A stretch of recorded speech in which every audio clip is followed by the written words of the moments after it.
Hello humans, hello humans. So everybody's probably a little freaked out, or starting to become so, as they start reacting to the failure of the banks. There's a lot of them going down. Monday, we started seeing the bank failures, and now we're starting to see the preemptive seizures of the bank or closing of it by the Federal Reserve, because they know who's going down. Started seeing this last week. It'll continue for some time. We have to get rid of the debris that's been accumulating for several hundred years, and in this last 100 years it's really built up with the Federal Reserve. All of the debt that's accumulated in the dollar. And the dollar had, in 1913, it had 100% purchasing power per dollar. And then we started piling debt on top of it.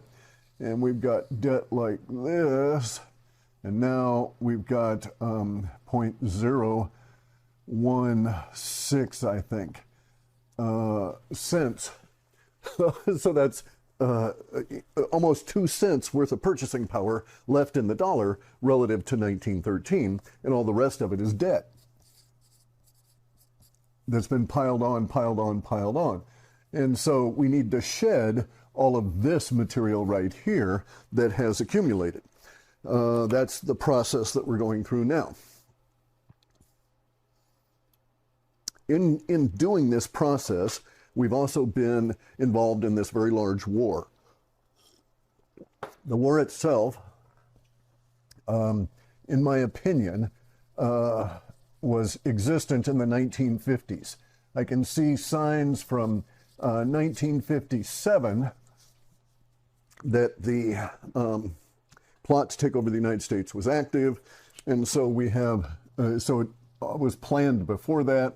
We'll just pick up on it in 1957, and it goes out like this.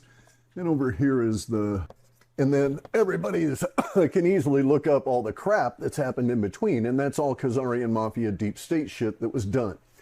They've been doing it to all of these different countries. We're seeing the results of that now. They're trying to take over and solidify all of their control over the Western liberal republics. Here, their idea is that once they've got control over all of us, they'll turn all of us and assault Russia, and then take over China, and then turn their attention to Africa to mop up, right? That's the way they're feeling about it. We won't go into South America. Anyway, that's sort of the plan. Only it's run into a big problem. We had the what I call the SOC, self-organizing collective, start sometime back here. They were probably aware of it, of what was going down. And then Kennedy gets, sorry about that, stop at the moment. And this is the beginning of the improvisation within the plan. So you'll hear people say, oh, trust the plan, trust the plan, trust the plan.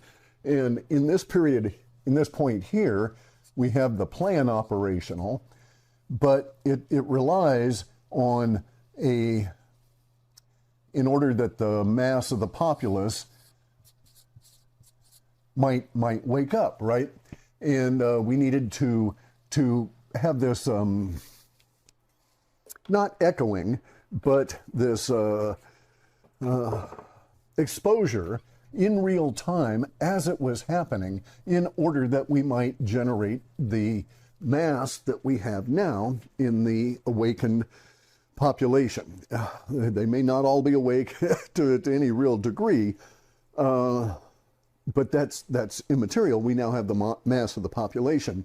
So the communists have been attempting to take over. Communism is just an invention of the Khazarian Mafia. It's not just like with socialism, it's not a natural, organic arising ideology. It is a crafted, so capitalism is not an ideology, right? There's nobody out there telling you got to be a better capitalist, and and all of this kind of shit. They don't have the rituals, they don't have the rigidity, the structure, or anything. Socialism is an ideology. Communism is an ideology. Climate catastrophism is an ideology. Trans is an ideology. They're very, very, very brittle. Capitalism just happens. That's what happens, right?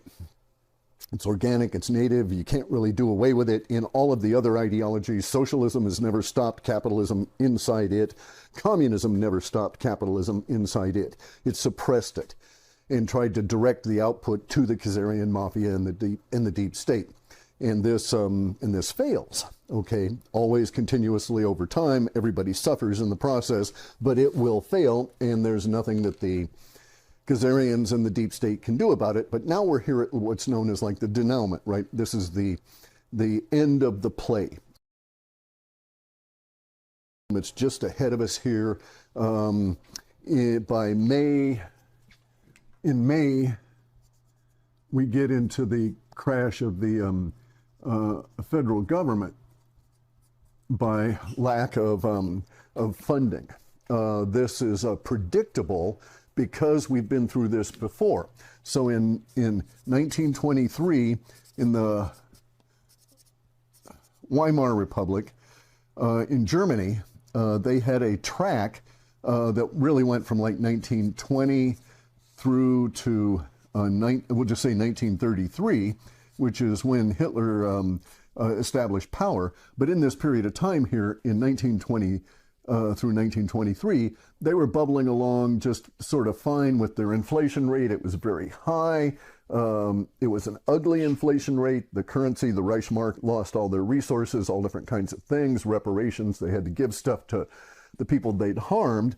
And then in 1923, just like this year, in January, there were certain financial things that happened, and it started escalating, the inflation rate. And then the people started piling on, knowing that the inflation was running at that time. That's what they called it, running inflation.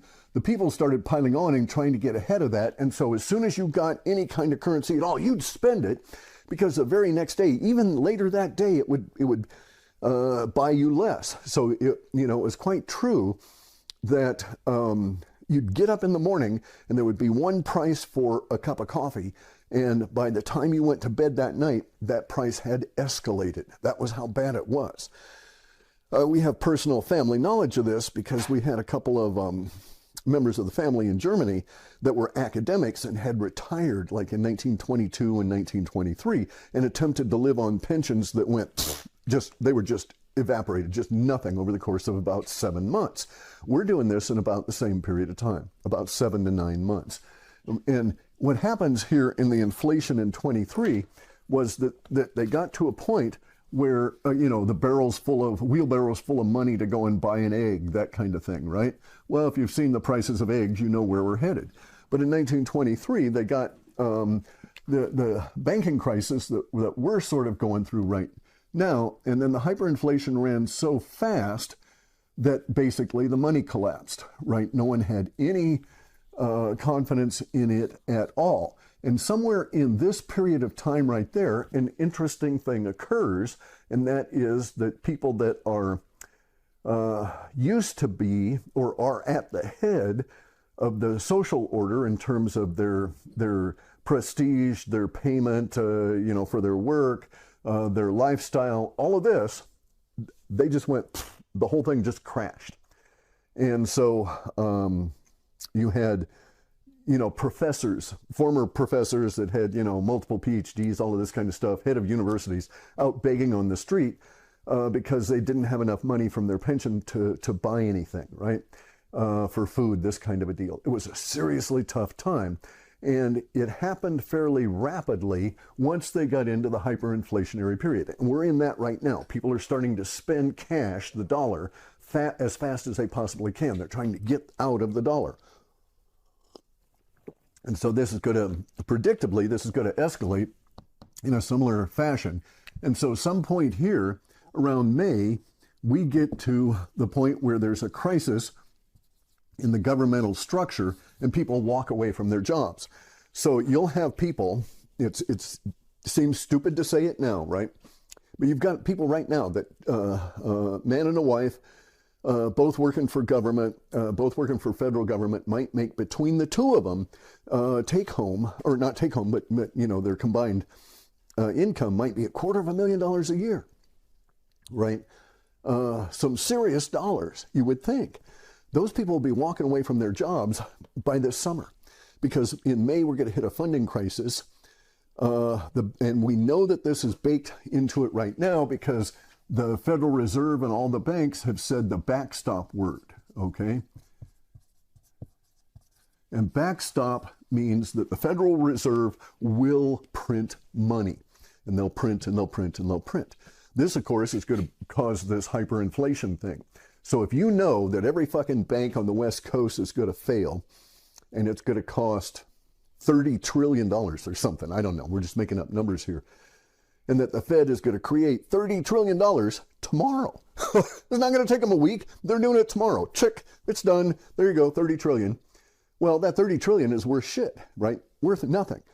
And you'll know this so that when you get that dollar in your hand, or you get paid, you're going to get anything you can for it now. And so this is the hyperinflation period we're in. It'll cause government to literally walk away. It'll cause people to say, no point for me to go and get an EBT card if the EBT card, whatever amount is on it, would not even buy me a coffee, would not even pay me, so to speak, to get off my ass and go into the store and swap the entire contents of that EBT card for a coffee, right? And so they won't. And the federal government and all this kind of stuff. It will take months. It's not going to happen overnight, but you'll be surprised at how fast it does happen. In the 20s, in diaries that were left to us and my family from these academics that lived in Germany, it went from let's just say the early part of February, and then by May, in his world, people had walked away from their jobs. The government had been depleted by maybe, they didn't have demographics, they didn't have mass communications, they just had newspapers. So a lot of what he was reporting had to have been guesstimates relative to what he was seeing in his local environment. And in his local environment, he had, in northern Germany, he had most of the village he lived in had been in some way involved in the government. They were working in the machining industries, the early shipbuilding industries that were all basically, because of the war, had been taken over by the government, right? Anyway, so, but in that period of time, it was like between, as I say, the early part of February, and then, you know, he said in the little diary, he's talking about in March, you know, so-and-so stayed home, didn't go to work anymore, so-and-so and so-and-so and so-and-so. And so in his little cluster in the village, his little cul-de-sac or neighborhood part of that village that they were in, out of the 30 workers there, you know, 9 of them in like 1 or 2 weeks just decided, that's it, I'm not going into work anymore, no point. And they started doing stuff to try and survive that period of time that had not related to any kind of payment, because there was no more structure in the work that was being given. Now, I don't know that we're going to go that far here. I think our coming period of time, the test of our country and ourselves starts right here, because none of this is scripted, right? That's just a tactic within the overall plan, right? So the strategy is the big line. This was just a little battle. These past 8-10 years fighting well, even beyond that, you know, Obama, Bush, all these fuckers, right? Fighting the deep state at that level has been but merely battles along the way in the larger war.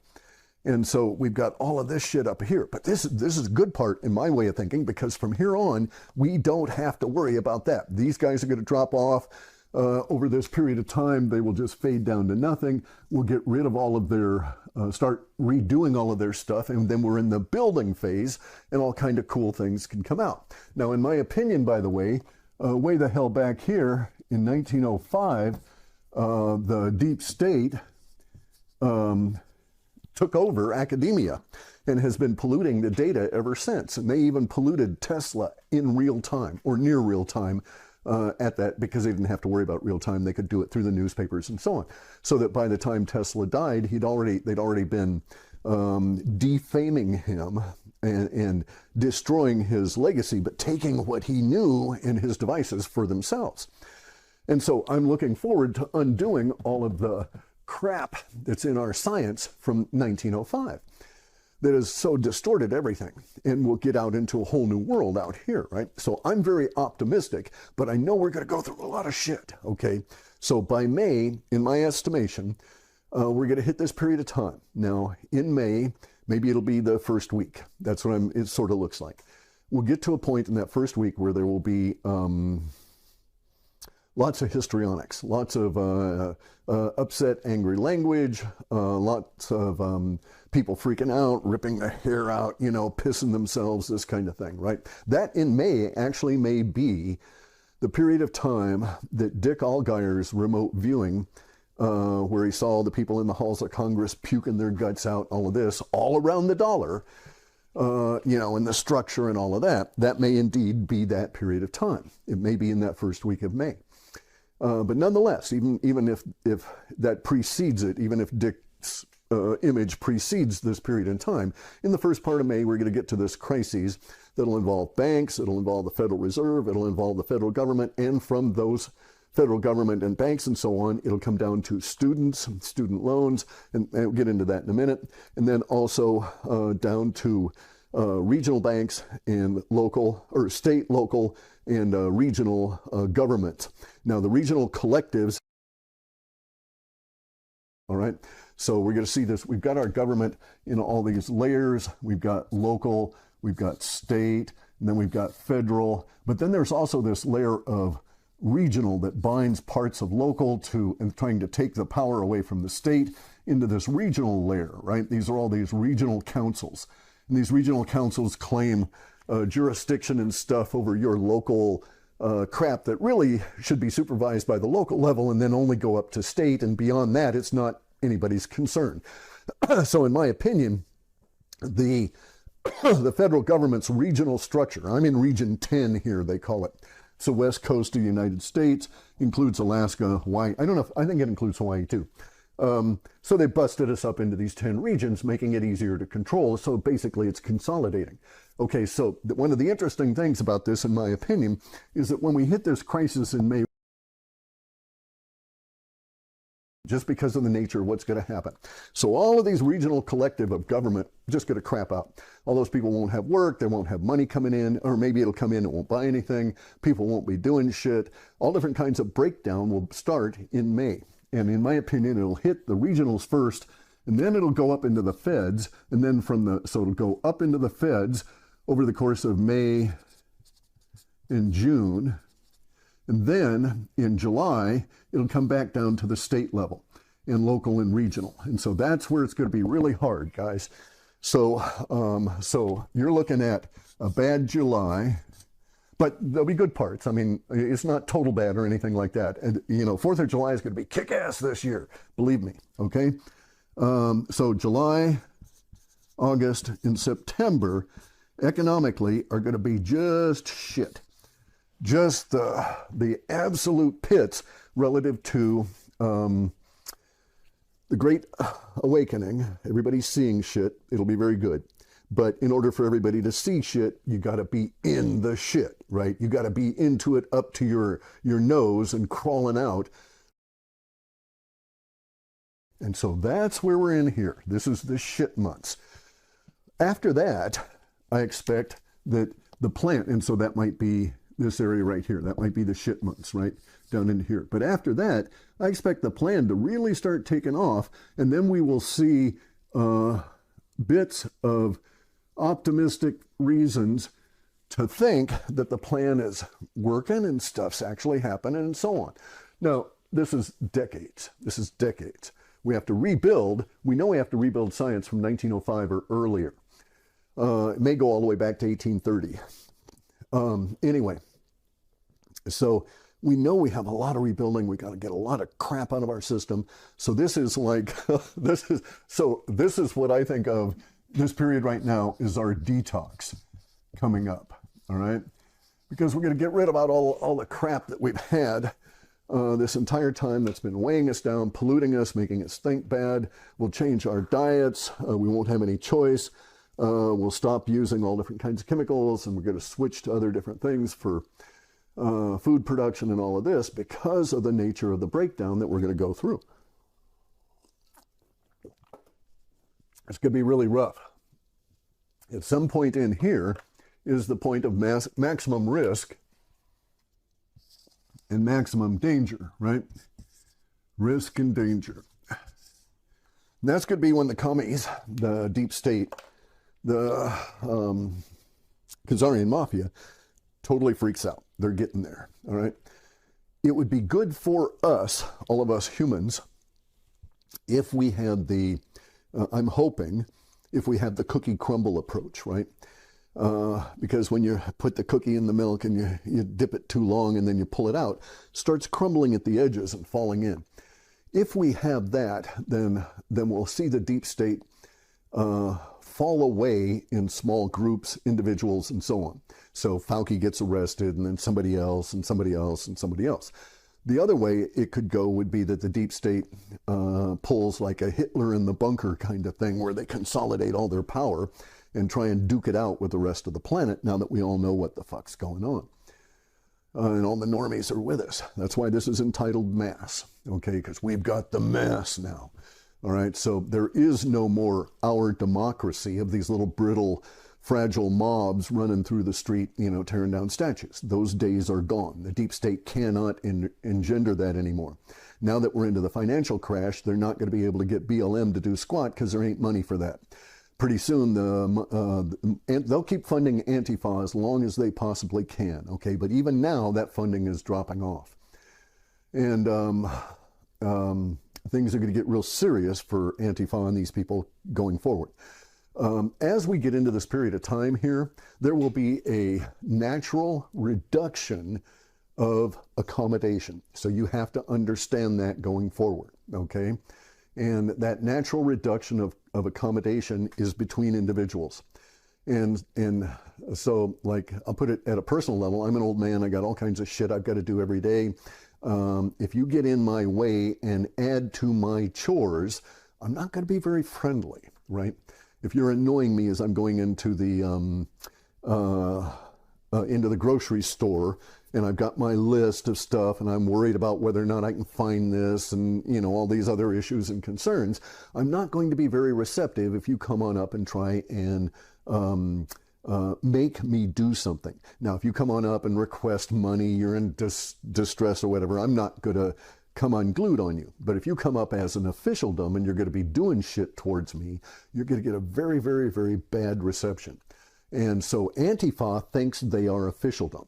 If you note in all of their language, they've been told by the Democrats that they are officialdom, that they're going to be the shock troops, they're going to be the brown shirts, they're going to end up becoming the Gestapo. Well, that shit ain't going to happen, but they think that. So Antifa is pissed at me now personally because I said trans is a disease. It's a mental illness, factious disease imposed on another, Munchausen's by proxy, ICD-10 code F68.1. And they don't like me saying facts that are true about this situation. And so Antifa personally, those guys are pissed at me. I got a bunch of trans activists that have destroyed my Twitter account. I think they've got some of those blocks or strikes or whatever all racked up. So as soon as Twitter gets it back to me, if they ever do, they'll take it down, that kind of thing, right? So these people have this idea that is very brittle, that has been given to them, it's inculcated to them, it is their point for existence, that if you're not a fascist, then what are they? Because that's what their goal is, to be an anti-fascist. So they need to see a fascist somewhere. So you can say, oh, there's that dog, that's that fucking fascist dog, go over and annoy him, right? I'm no fascist. But without fascists, they have nothing, and that's their real problem. And so, you know, they tell you this in their name, right? Antifa. and one of the things in the 1956 deal in the United States was the communists decided that they would call anybody that was anti-communist a fascist. Now that we'd all been inculcated with the idea that fascism was the ultimate evil. So anyway, so here we are in this mind stage game. the end stage of all of this. We're getting into the period of time where, as I say, in May, we're going to have the financial crisis really come home to roost with the federal government. And it will be chaotic beyond our understanding at so many levels. It's not the end of the world. It may be the end of their financial system, not necessarily the end of the dollar, isn't the end of trade, it isn't the end of everything, although we've got a lot of shit to do. It's not the end, okay? It's the end of the scripted play, and from this point on, we're inventing this shit as we go along. And so, under those conditions, my way of thinking, that's pretty cool, right?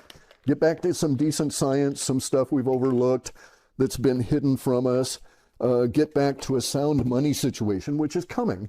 So right now, the Federal Reserve is trying to save the dollar.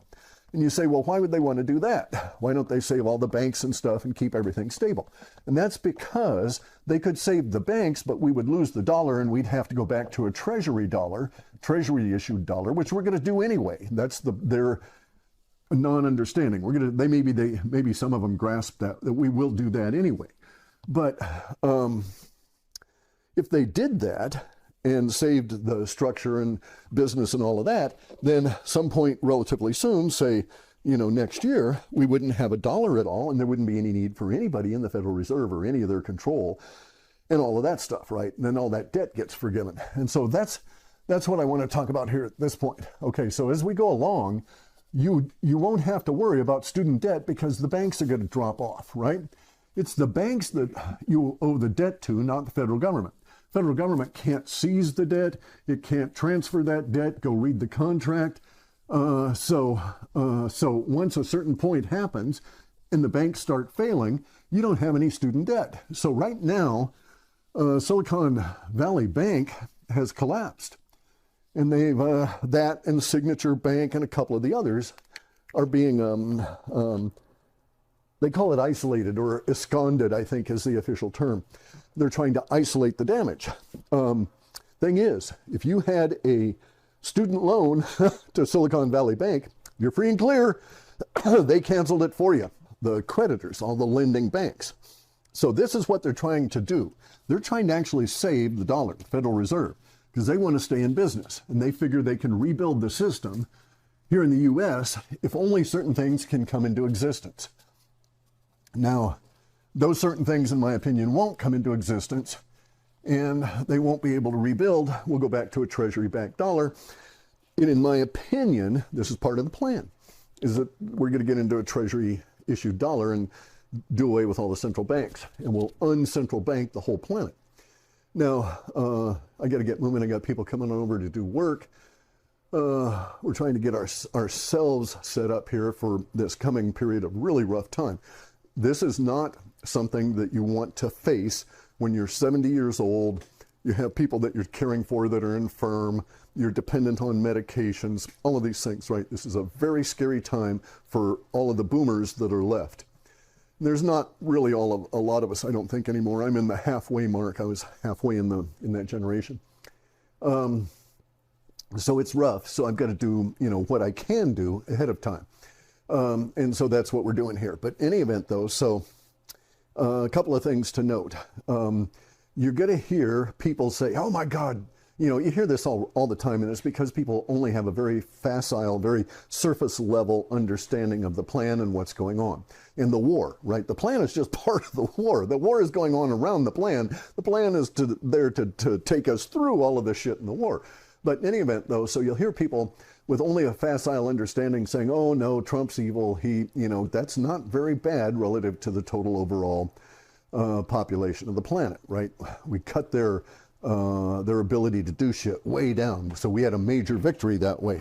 So in my opinion, Operation Warp Speed was a genius move. And you can debate me about it, but you're wrong. So anyway, so something else these people are wrong about are Trump's cities. Okay, so you hear Trump talking about we're going to build 15 cities, right, in the U.S. And he wants to build 15 cities here. Well, you got to understand what's going on. We are in a period, just like I said, 1923, we're in a period that's analogous to the Great Depression, and we're coming into the greatest depression of ever time. right? As the Federal Reserve and the central bank systems die. This is the greatest depression ever that we're coming into. In order to get out of this, we're going to use some of the same tools that we got used to get out of the other depression in the 1930s, only we're not going to backstop them with the Federal Reserve. We're going to support them and create them with free money, okay? Free money is where you don't owe any money to anybody in the form of interest just to spend that money. So if I spend $1, the Federal Reserve takes a slice out of all these fucking transactions.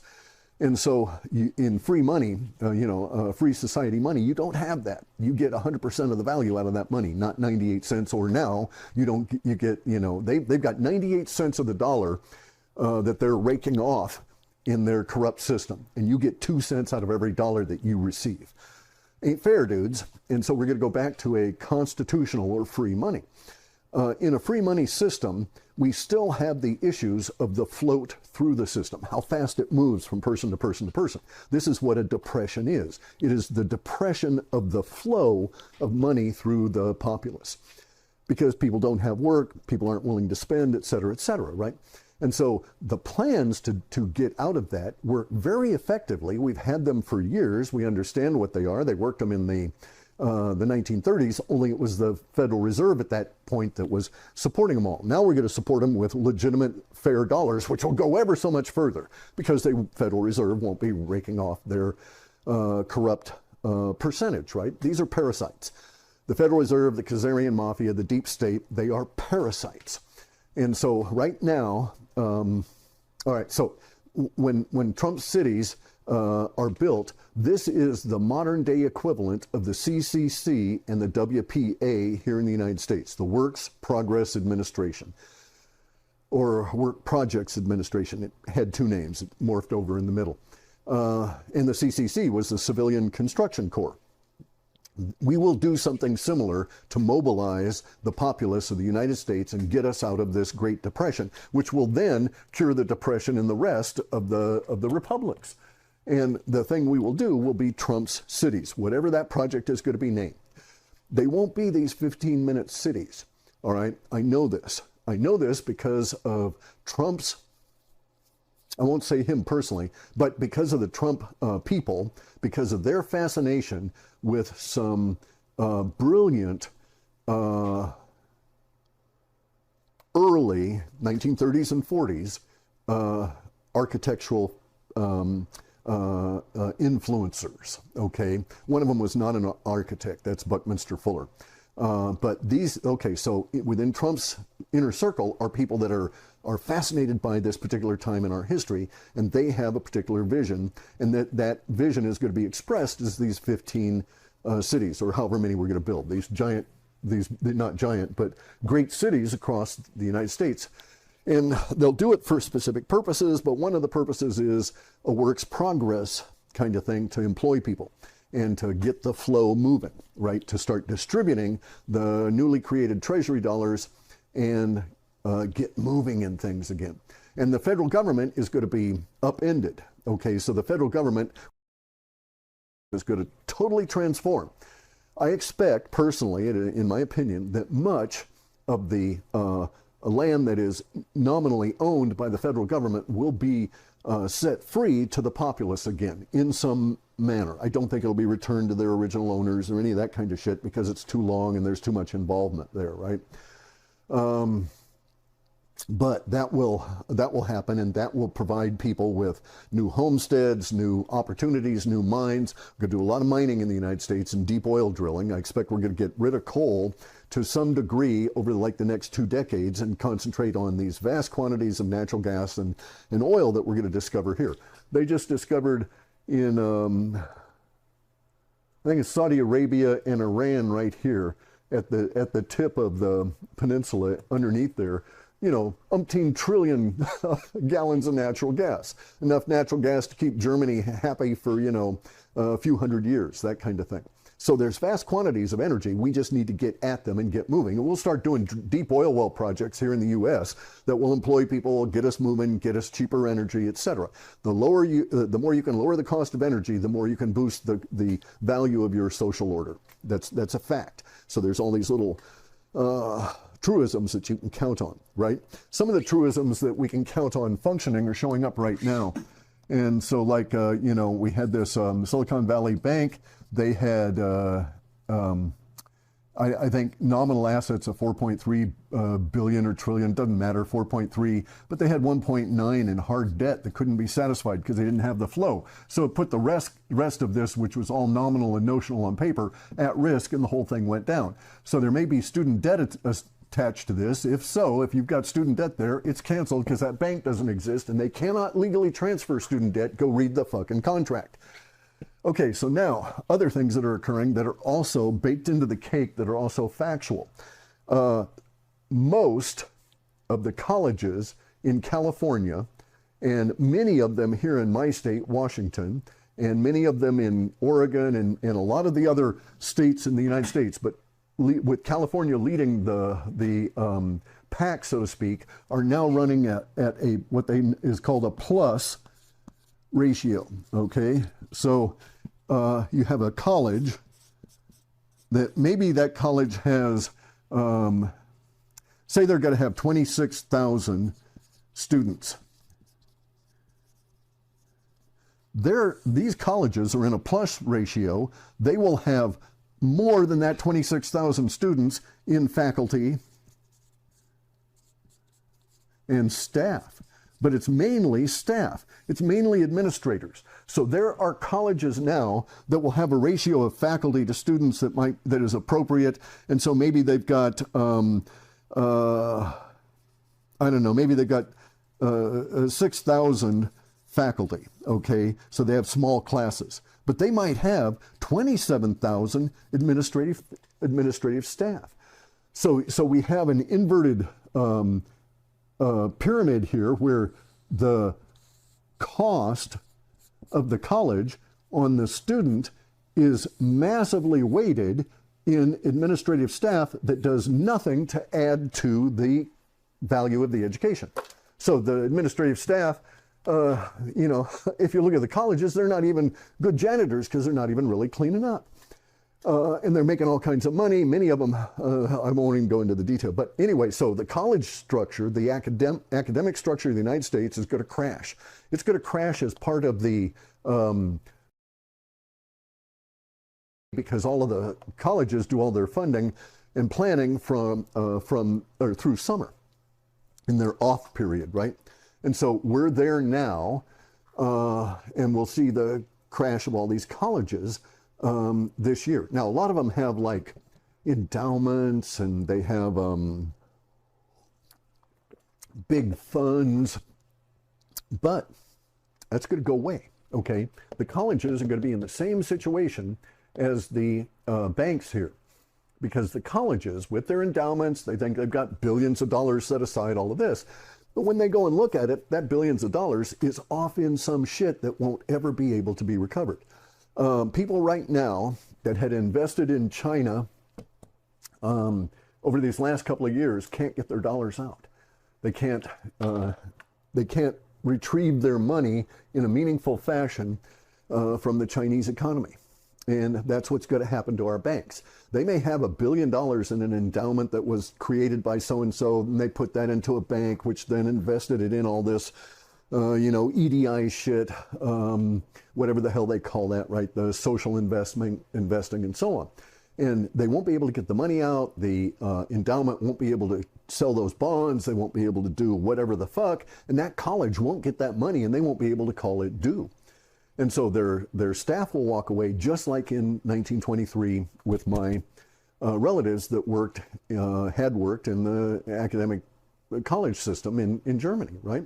And so you'll get to the point where colleges are going to collapse because the staffs are going to walk away, and the professors and stuff are going to walk away too. The professors, I think, will walk away first because they'll be smarter and they'll have more options.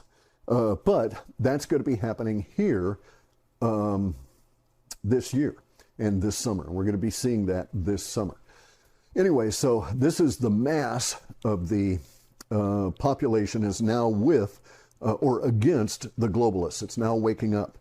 we're in a situation where that mass does not wake up at the same time all the way through it. And so we're going to have all kinds of people waking up for years after we get through the summer. They're going to look around and say, well, what the fuck happened back there? And you're going to have to say, well, look, dude, we all knew this shit was going on, but we thought you knew it too, so we didn't bother to tell you. But this is what was going on. So now, I'm very optimistic. We're at the point of change. We can invent the future that we want to see. We can build that future. We don't have to be hamstrung by the federal government and their Khazarian mafia deep state bullshit stuff going forward. You're going to see mass amounts of change. We're in the change period now. We're in that part of the big ugly where we've been bubbling along, and now we're going to go up, and then it'll come down and go like that. And so we're in this area up in here where all of the stuff escalates, it goes very rapidly. And then by the time we get into May, so there's summer, and then into next summer and fall, it's going to fall. It will drop. It'll get a little bit better emotionally for us because we'll see some positive change by fall. But it's going to be hellacious summer, guys. And you need to get your summer, use your summer period because of the weather, because they've been lying to you. We're getting into another cold spell. I mean, lots of snow in Sweden and lots of snow in Alaska, California, around here. It's fucking cold. I got the heat going. You know, it's 40, just now 51 degrees in here. Anyway, though, so you've got to use your summer this year, not for rioting and shit, right? There'll be a lot of that. They'll try and get Antifa out in the streets, and their money will run out, and eventually Antifa will say, fuck this dude, you know. I got to get my drugs, you know, that kind of shit, or I got to go do my tranny thing. But anyway, you've got to use this summer to get ready for next year, because next year is going to be really, really, really tough. Both economically and all this as we get organized. Now, we can get organized and move fairly fast, but it takes a while for it to spread through. It takes a while for the flow to get moving and to spread through the population. So things we do this summer won't necessarily show up into the population economically until this time next year. Bear that in mind. There's this lag time, and we've got to live through it. I've got all kinds of projects. I've got all kinds of work I've got to get done and this sort of thing. So I'm going to be busy, right? And I'm going to support my local community as much as I can, engaging people. That's what I've got to do here. Is I've got some people showing up to do work here. I get the work. I'm 70 years old. I don't like lifting and heaving shit all day. And so people get work, they get money, and it spreads out, right? And I get this stuff done, and it doesn't drive me crazy. But that's where we're at. Oh, by the way, the Pure Sleep guys have a sugarless version. So if you're no sugar in it, you may want to go check that out. Really does help in this period of time to be able to sleep well. And like I say, I got to go. This one's long enough. Sorry about the lag time, right? I've had a lot of stuff break down. We've had a lot of issues here. I'm trying to get prepared for that next year. I'm trying to use this period of time and my ability to see things ahead to do things that I may do now, such that I don't suffer quite as much later on. And that's my advice generally going forward. If you can do it now, right? I guess that's it. The mass of the people are with us, but not all the normies are going to wake up at the same time. So we've got the mass of the people awakened to a certain degree around a certain point. Now we're going to see that mass turn and look and see that January 6th was 100% bullshit. We'll see that all this stuff is 100% bullshit, so that the mass that's awake to that will draw more and more and more. So we're in a period where the Great Awakening will rush. It will quicken. And that's what's going to scare the shit out of all of the deep state, all the, you know, Fauci fuckers, all of these kind of guys, right? They will see the retribution coming to them, and they will be trembling. And you'll see it in their faces. They'll be stupid, and they'll still get out in public, and you'll see it in their faces. Anyway, so take care. Do what you can. You know, be supportive of your fellow humans. You're going to need them later on as we go forward. And I believe sometime in summer, probably the very end of summer, August, September or so on, the last gasp of the deep state will be the revealing of the disclosure, space aliens, and all of that shit. Okay, so kind of like, you know, if you got issues with that, if you've got that xenophobia, which is built into all of us, you know, get a grip on it now because it'll be facing you this year. Personally, I think, hey, this is cool. A couple of years from now, I'm going to have my floaty RV and I'll be floating over, you know, go to float over a lake in the hills up here and you know, fish and get a trout and that kind of stuff. You know, life will be good because we will have paid for it. We will have come through all of this shit. So anyway, that's it. I'll make these as I can, but it's going to be very infrequent. Basically, in like now one vehicle down, I'm basically using the other one, so I'm going to be more audio available than video, especially it's so damn cold out here. But anyway, guys, you're in the mass. The mass is here, and the movement of the moment is being pushed and created by that mass as everybody turns and points and says, hey, you fuckers, we don't like that shit.